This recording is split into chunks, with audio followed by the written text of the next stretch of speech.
अस्सलाम वालेकुम फ्रेंड। आज मैं फिर हाजिर हूँ आपकी खिदमत में कुछ ख्वाब सुहाने नोवेल की पार्ट नंबर 2 को लेकर। अब जल्दी से नोवेल स्टार्ट करते हैं। बड़े होने के साथ साथ वो शदीद किस्म के एहसास कमतरी का शिकार हो चुकी थी। अम्मी हर वक्त उसे इसकी कोताहियों का एहसास दिलाती रहती थीं। ये ठीक था कि वो अपनी पूरी कोशिश के बावजूद उनकी दी हुई हिदायत पर पूरी तरह अमल नहीं कर पाती थी, मगर ऐसा जानबूझकर नहीं करती थी। उसकी अम्मी चाहती थीं वो घरदारी में एकदम माहिर हो जाए, बिल्कुल सबूरा आपी और आलिया की तरह। उसका मुवाजना हरदम सबूरा आपी और आलिया से किया जाता था। फिर पढ़ाई के मामले में भी उसे सरमद भाई और सामिन और अमान की मिसाल दी जाती थी। सरमद भाई उसके ताया के इकलौते बेटे थे जो बेहद ज़हीन थे। यूँ शामिन और अमान भी कम नहीं थे, मगर वो दोनों सरमद भाई की तरह पढ़ाकू टाइप नहीं थे। सामिन ने दौरान तालीम मॉडलिंग और फिर एक्टिंग शुरू कर दी थी। पापा की तरफ से एक हल्की सी तंबीह से पढ़ाई के मामले में न सुनने को मिली बस, और फिर वाकई उसने कभी उन्हें शिकायत का मौका नहीं दिया था। तालीम को खैराबाद कहने के बाद उसने पापा का बिजनेस ज्वाइन कर लिया था, लेकिन अपना एक्टिंग का शौक नहीं छोड़ा था। वो शोबिज़ की दुनिया में खूब नाम कमा रहा था। दूसरी तरफ उसे कारोबार का भी अच्छा ध्यान था। वो हर मामले में बेहद खुशनसीब था और कामयाबी हर जगह उसके कदम चूमती थी, और मोहब्बत तो उसे हर जगह से वाकई मिकदार में मिली थी। माँ बाप, रिश्तेदार, दोस्त, अब तो खैर से उससे मोहब्बत करने वाली बल्कि वालियों की एक लंबी फहरिस्त थी। और सामिन मोहब्बत के मामले में जितना खुश नसीब था, वो शायद उतनी ही मोहब्बत और तवज्जो को तरसती हुई थी। आज फिर वही ख्वाब देखा था उसने। चंद लम्हे लेटे लेटे ही उसने समझने की कोशिश की, फिर उठ बैठी। कल ही उसके पेपर ख़त्म हुए थे और उसका इरादा था सुबह देर तक सोने का, मगर बुरा हो इस ख्वाब का जिसकी वजह से उसकी आँख खुल गई थी। उसने करीब पड़ा मोबाइल उठाकर टाइम देखा, फिर सिर्फ 3:30 ही बजे थे। टाइम देखकर वो बिस्तर छोड़ चुकी थी। वुज़ू करके उसने तहज्जुद की नमाज अदा की थी। अब अगर उसे ये ख्वाब परेशान करता था तो वो यही करती थी। फिर नींद तो यूं भी नहीं आती थी। वो उठकर नवाफिल अदा करती और देर तक दरूद शरीफ का विर्द करती। अब तो ये इसका मामूल बनता जा रहा था। पहले तो 5 वक्त की नमाज पढ़ना उसे मुश्किल लगता था, मगर जब से तहज्जुद अदा करना शुरू की थी, 5 वक्त की नमाज भी पाबंदी के साथ निहायत खुश व खुशू से अदा करने लगी थी। और कम अज़ कम इसका एक मामले में अम्मी की डांट से बचत होने लगी थी। कल तो गालिबन तुम्हारे पेपर ख़त्म हुए हैं और तुम आज सुबह सुबह किचन में नज़र आ रही हो। पेपर्स के बाद तो तुम सोने के पिछले तमाम रिकॉर्ड तोड़ने की आदी हो। फिर अब क्या हुआ है? वो फजर की नमाज पढ़कर अपने लिए चाय बनाने की गरज से आई थी, और सामिन भी शायद अभी अभी लौटा था। वो 2 दिन से अपने किसी ड्रामे की शूटिंग के सिलसिले में इस्लामाबाद गया हुआ था। नाश्ता करोगे तुम? वो इसकी बात नज़रअंदाज करके बोली। जाहिर है तुम्हें पता है बाहर मुझसे नहीं खाया जाता। वो कुर्सी घसीटकर इत्मीनान से बैठ गया। वो पूछकर पछताई थी, मगर अभी पछताने और बाद में अम्मी की डांट सुनकर पछताने में काफ़ी फ़र्क था। अगर अम्मी को पता चल जाता शामिन सुबह आया और इसने उससे नाश्ते के लिए नहीं पूछा, तो फिर उसे सख्त से सख्त सुनने को मिलती। एक बात बताओ यमुना, तुम्हें कोई प्रॉब्लम है? शामिन ने कुछ देर खामोश रहने के बाद सवाल किया था, और उसके सवाल पर नफासत से पराठे के लिए पेड़ा बनाते उसके हाथ लम्हे भर को रुके थे। मुझे क्या प्रॉब्लम होगी? उसने उल्टा सवाल किया था। मुझे ऐसा लगता है अगर तुम मुझसे बताना चाहती हो तो। वो खुलूस दिल से ऑफ़र कर रहा था। मगर वो उससे पहले कब कुछ शेयर करती थी जो अब कुछ बताती, लिहाजा खामोशी से अपने काम में मसरूफ़ रही। यहाँ तक कि उसने नाश्ता तैयार करके उसके सामने टेबल पर लगा दिया। अम्मी पता नहीं क्यों कहती हैं कि तुम्हें कुछ नहीं आता। मुझे तो लगता है कि तुम काफ़ी ज़्यादा सलीका शऊर हो गई हो। इनफैक्ट चाय और कॉफ़ी तो तुमसे बेहतर कोई बना ही नहीं सकता। वो शायद उसकी परेशानी का सिरा पाना चाहता था, जो यूं ही उसकी तारीफ़ कर रहा था। अल्लाह तेरा शुक्र है, मेरा बच्चा खैर व खैरियत से घर आ गया। अम्मी ने किचन में कदम रखा था और सामिन को बैठा देखकर बेसाख्ता अल्लाह का शुक्र अदा किया।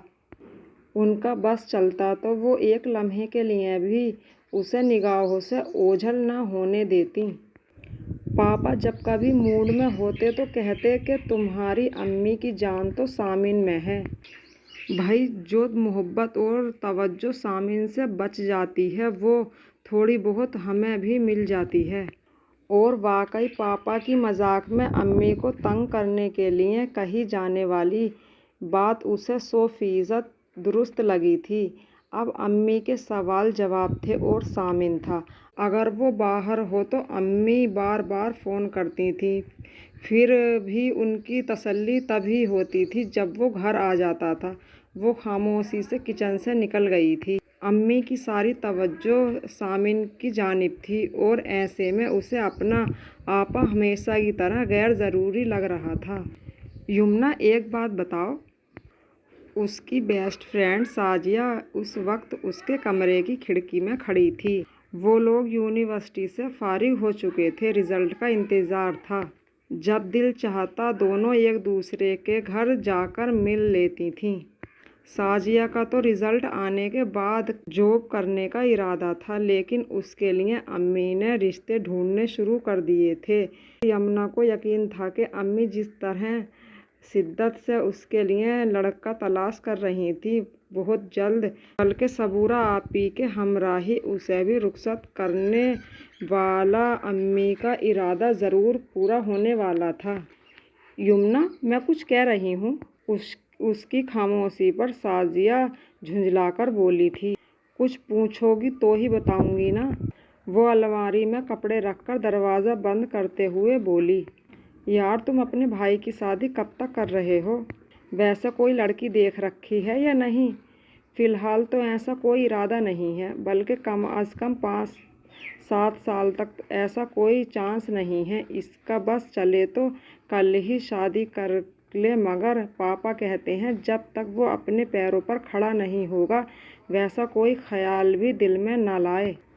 वो साजिया को इत्तला फराहम कर रही थी। क्या हो गया है डफर? मैं तुमसे सामिन के बारे में पूछ रही हूँ और तुम पता नहीं क्या बात कर रही हो। वो तो इतना कामयाब एक्टर है और मेरे पापा तो कहते हैं सामिन जितना ज़बरदस्त अदाकार है उससे ज़्यादा अच्छा बिजनेसमैन है। साजिया ने उसकी अक्ल पर मातम करने के साथ सामिन की शान में कसीदे पड़े थे। ओह सॉरी, असल में सामिन को तो अम्मी और पापा की तरफ से खुली छूट है। वो जिस लड़की का नाम लेगा अम्मी उससे फ़ौरन बहू बनाकर ले आएंगी और जब इसका दिल चाहेगा वो शादी कर लेगा। और आज तक इसने हर मामले में अपनी मनमानी की है, तो जाहिर है शादी भी अपनी पसंदीदा लड़की से ही करेगा। इतना सीधा तो है नहीं जो अम्मी की मर्ज़ी पर सर झुका देगा। वो बात करते करते साजिया के बराबर आ खड़ी हुई। सामने ही सामिन और अमान लॉन में बैठे थे। 6 साल के तफावत के बावजूद दोनों में गाढ़ी छनती थी। वैसे वालिदैन की मर्ज़ी पर लड़के नहीं लड़कियां सर झुकाते हैं। खैर, एक बात तो है, जो भी लड़की तुम्हारे घर में सामिन के हवाले से आएगी वो बेहद खुश नसीब होगी। तुम्हारा भाई खुद तो है ही लाखों करोड़ों में एक, तुम सब भी बेहद अच्छे हो और जो ज़्यादा लाडला होता है उसके हवाले से उससे आने वाली बीवी की अहमियत भी होती है। साजिया ने उसकी तस्रीह करने के साथ साथ रस्क से कहा था। भाई, तुम्हारे इरादे क्या हैं? कहीं तुम्हारा भी तो बाकी लड़कियों की तरह दिमाग ख़राब नहीं हो गया?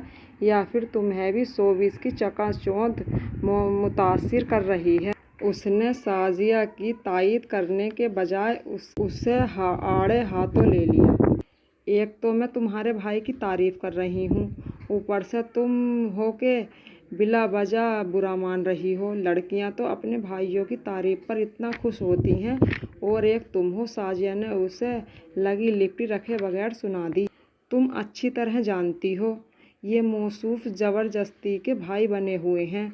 पता नहीं अगर जर्निस खाला अम्मी और पापा को अपना बेटा दे भी दिया था तो मेरे और अमान की पैदाइश के बाद उसे वापस क्यों नहीं लिया? हालांकि फिर क्या जवाब बनता था इसके यहाँ रहने का? वो हमेशा की तरह तल्ख हुई। बुरी बात है यमुना, एक तुम्हारी खाला ने अपना बेटा तुम्हारी अम्मी की खाली गोद में डाल दिया, और तुम हो के उनकी एहसानमंद होने के बजाय कह रही हो कि उन्हें सामिन को वापस लेना चाहिए था। साजिया ने उसे शर्मिंदा करना चाहा। हाँ तो और क्या, उनके तो पहले ही 7 बेटे थे, फिर 8वां अगर उन्होंने दे भी दिया था तो उन्हें कौन सी कमी हो गई? उसके बेलायक तफसीर पर साजिया उसे देखती रह गई। साजिया को बहुत अफसोस हुआ था उसकी बातों पर। सामिन को तो मालूम भी नहीं था यमुना उसे इस कदर नापसंद करती है, मगर उसे समझाना बेसुध था। फिर वो दोबारा आने का कहकर साजिया चली गई। आसिया और फारूक की शादी को 7 साल हो गए थे, मगर वो औलाद की नेमत से महरूम थे। उनकी महरूमी देखकर आसिया की बड़ी बहन नरजिस ने उसे अपने शौहर जमील अहमद की रजामंदी से अपना बेटा अपनी बहन की खाली गोद में डाल दिया था। नरजिस को अल्लाह ने पहले ही 7 बेटे से नवाजा था। सामिन उनका 8वां और सबसे छोटा बेटा था। जर्निस और जमील अहमद दुबई में रिहाइश पजीर थे। सामिन की पैदाइश पर जर्निस को देखने के गरज से ही आसिया और फारूक दुबई गए थे, क्योंकि नरजिस की हालत बहुत ख़राब थी। फिर वहाँ जाकर उन्हें ज़िंदगी की सबसे बड़ी खुशी मिली। नरजिस ने उनके मांगे बगैर सामिन उनकी गोद में डाल दिया था। वो 2 दिन का था। आसिया और फारूक की खुशी का कोई ठिकाना न रहा था। पाकिस्तान वापसी पर उन्होंने ढेर सारी खुशियाँ मनाई। फिर सामिन उनकी ज़िंदगी में आना मुबारक साबित हुआ। 5 साल बाद यमुना और उसके 1 साल बाद अमान उनकी गोद में आ गए थे। अपनी औलाद होने के बाद भी उन्होंने ना ही सामिन को वापस करने के बारे में सोचा, और ना ही नरजिस और जमील अहमद ने ऐसा कोई तज़किरा किया। सामिन की अहमियत में भी कोई फ़र्क नहीं पड़ा था। सामिन समेत किसी से भी ये बात नहीं छुपाई गई थी। उसके बावजूद सामिन आयशा और फारूक को ही अम्मी और पापा कहता था, जबकि जर्निस और जमील अहमद को खाला और खालू कहता। अगर आसिया और फारूक उससे इतनी मोहब्बत करते थे तो वो भी उनसे उतनी ही मोहब्बत करता था। उनका बेहद फर्माबरदार बेटा था। यमुना और अमान से ज़्यादा उन्हें उस पर मान था, फ़क्र था। मगर यमुना होश संभालने के साथ साथ सामिन की इस कदर अहमियत से खायफ सी रहने लगी थी। अम्मी पापा हर मामले में सामिन की मर्ज़ी और राय को अहमियत देते थे, उसकी हर ख्वाहिश पूरी करते थे, जबकि इसने कभी सामिन को कोई अहमियत नहीं दी थी, और ना ही वो जगह जिसका हक वो रखता था, क्योंकि वो समझती थी कि वो सिर्फ सामिन की वजह से अपने वालिदैन के करीब नहीं आ सकी। अलबत्ता अमान के लिए वो बड़ा भाई ज़रूर था। अमान सामिन के करीब था, और यही वजह थी कि वो अक्सर अमान से भी झुंझलाकर झगड़ा करती थी। उसका ख्याल था कि वो सामिन ने उसका हक तलफ़ी की है। वो माँ बाप जिनकी मोहब्बत पर उसका और अमान का हक था, वो ज़बरदस्ती इसमें हिस्सेदार बन गया था। उसका बस चलता तो वो मिनटों में सामिन को दुबई रवाना कर देती, इसके वालिदैन के पास। उनकी मोहब्बत तवज्जो सिर्फ़ और सिर्फ उसके लिए होती। इसकी सोच यहीं तक महदूद थी। वो बड़ी हो गई थी, मगर उसकी सोच अब तक बचकाना थी। तो दोस्तों, कैसी लगी आपको ये किस्त? इंशाअल्लाह अगली किस्त हम कल को देंगे। जब तक के लिए अल्लाह हाफिज़।